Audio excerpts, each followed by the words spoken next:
Fala rapaziada, eu sou o professor Basílio e eu queria dar uma aula para vocês sobre Roma Antiga.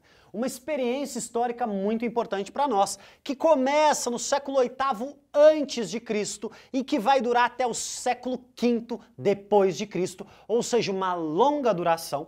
E não por acaso, a própria existência, nascimento do Cristo, importante personagem do cristianismo, tem tudo a ver com Roma.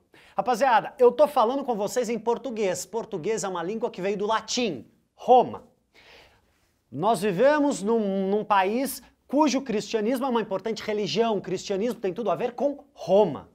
As nossas leis têm tudo a ver com o direito romano. Portanto, Roma não está lá, Roma está aqui. E vamos entender essa história. A história de Roma é dividida em 3 grandes momentos. Roma começa como uma monarquia, havia um rei que mandava, o poder era privado, o rei manda, o rei controlava aquela sociedade. Só que chegou um momento em que o grande conjunto de proprietários de terras resolveram derrubar aquele rei e formar uma república. A palavra república é muito interessante, o Brasil hoje é uma república. República é uma palavra latina formada por 2 palavrinhas, res e pública. Res pública significa coisa pública.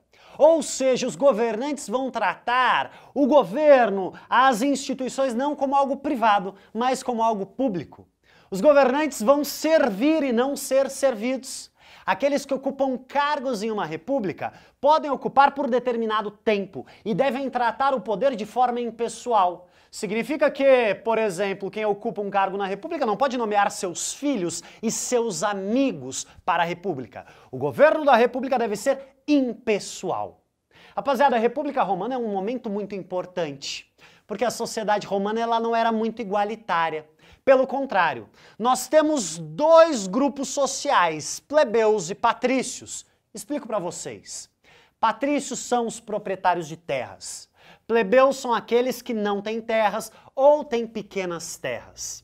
E adivinha só, na República Romana quem controlava o poder eram os patrícios, por meio da grande instituição que era o Senado, um conselho de anciãos. Só que tem um problema. A maior parte da população é formada por plebeus. Então os plebeus são maioria, mas não têm a sua voz ouvida. Sabe o que vai acontecer? A mesma coisa que aconteceu lá na Grécia Antiga. Luta social, luta entre classes. Plebeus lutando por participação, plebeus lutando por direitos.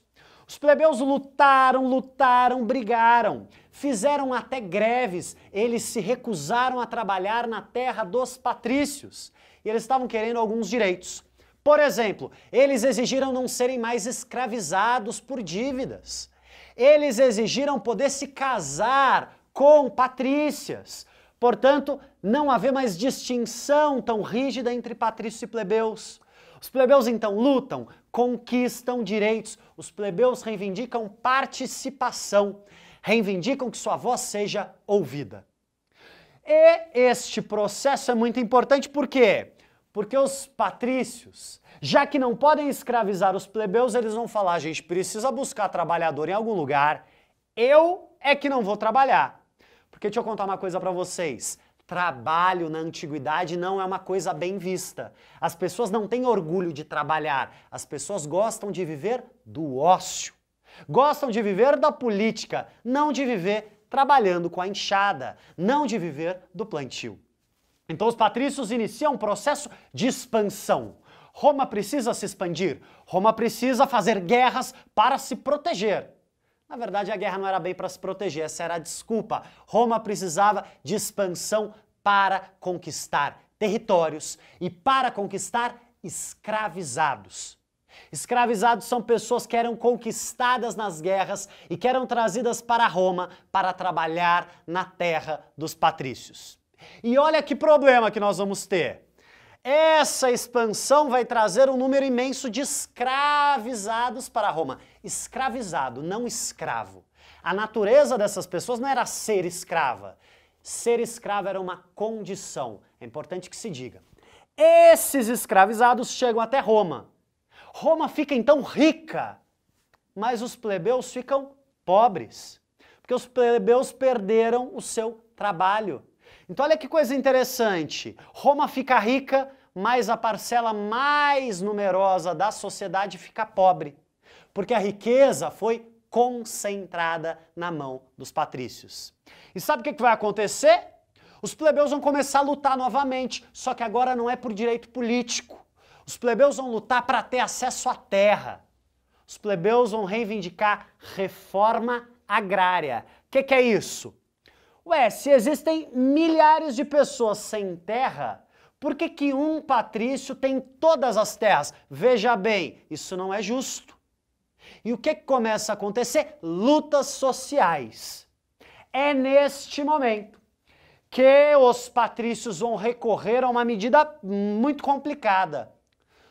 Vai haver uma série de guerras civis e o exército vai começar a entrar na política romana.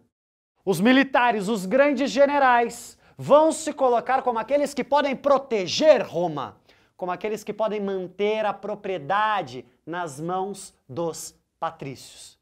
Rapaziada, esta República Romana, ela era baseada na lei. Este é o grande símbolo da justiça romana. Uma pessoa, uma mulher, que tem a balança da justiça, que tem a espada para praticar a justiça, mas que está vendada para fazer a justiça, não importa a quem. Não é que a justiça é cega, é que a justiça deve ser justa e, portanto, aplicar a lei independentemente de a quem. Só que neste momento de intensas lutas sociais, os próprios patrícios abdicam da república. Os próprios patrícios, para manter as suas propriedades, vão cada vez mais se aproximando de poderosos generais. Talvez o maior deles você já tenha ouvido, Júlio César. Júlio César, este importante general, começa a ter o seu poder crescente e se transforma em ditador da república. Por um lado, ele é amado pela plebe, a plebe ama César. César é um importante general que traz conquistas para Roma. Por outro lado, muitos patrícios veem em César a possibilidade de manter a ordem em Roma. É neste momento que a república começa a entrar em crise, porque a lei começa a não ser respeitada. Existem muitos interesses em conflito. É neste momento que Roma vai deixar de ser uma república para se transformar em um império. O poder militar, então, vai controlar Roma. É pela violência, é pelo um controle rígido do exército que Roma vai estabelecer a paz, a chamada Pax Romana. O que é que o primeiro imperador de Roma faz? Manda os militares para as fronteiras de Roma. Com isso ele tira o problema ali das brigas militares de Roma e joga para as fronteiras. Enquanto Roma estava se expandindo, Roma tinha escravizados, Roma tinha riqueza e Roma tinha paz.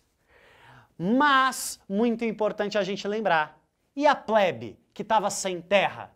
E a plebe que estava sem condição de vida? Como é que essa população vai ficar? O imperador tem uma estratégia: pão e circo. O imperador romano, para manter a plebe acalmada, começa a distribuir comida e começa a organizar grandes festivais. Luta de gladiadores, o Coliseu. Era uma forma de manter a plebe alienada, de manter a plebe afastada das questões políticas. Mas enquanto a Pax Romana funcionou e o pão e circo também, Roma teve paz. Só que, quando Roma parou de se expandir, portanto parou de ter escravizados, o que é que acontece? Roma começa a entrar em crise. Começa a faltar trabalhadores nos campos, portanto começa a faltar comida, portanto a sociedade começa a entrar em convulsão. É a crise do escravismo que vai marcar o início da crise do Império Romano. E é neste momento de crise que uma religião, que uma nova ideia religiosa vem lá do Oriente: o cristianismo.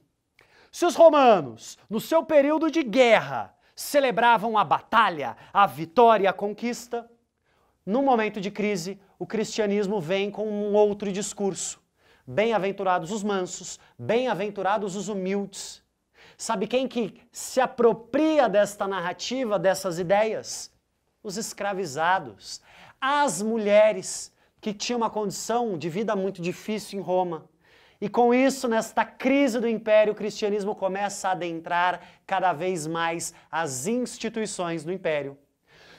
Os imperadores perseguem, mas os cristãos vão crescendo a cada dia, até que o imperador Constantino, se não consegue vencê-los, junta-se a eles e se converte ao cristianismo. O Império Romano traz para dentro de si a religião cristã. É neste contexto que o cristianismo se expande e, ao mesmo tempo, as fronteiras romanas já estão porosas. Roma não consegue mais proteger as suas fronteiras. Então os povos, para além de Roma, aqueles que não têm a cultura romana e que os romanos chamam de bárbaros, começam a adentrar as fronteiras de Roma.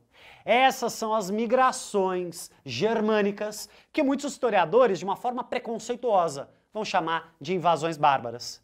Desta forma, o Império Romano começa a se fragmentar. Os romanos tentam proteger uma parte do império, especialmente a cidade de Constantinopla.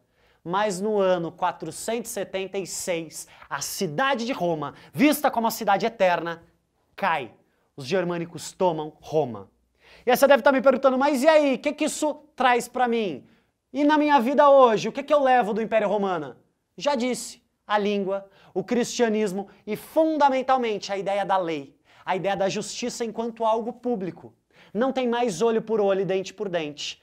Todos devem ser ouvidos e devem ter direito à justiça. A justiça deve ser imparcial. Esse é um importante princípio do direito romano. Só para dar uma sintetizada final nessa aula sobre Roma Antiga, a história de Roma é dividida em 3 grandes momentos: monarquia e seu poder privado, república e suas lutas sociais entre patrícios e plebeus, e o Império Romano, que a gente convenciona dizer que chega ao fim em 476, mas pessoal, essa é uma data criada. Não é que Roma era de um jeito e depois desse ano virou de outro. Os processos históricos são longos, eles demoram anos, décadas, séculos. A gente convenciona muitas vezes algumas datas para conseguir definir, periodicizar, mas o processo histórico, como a nossa vida, ela é muito mais fluida.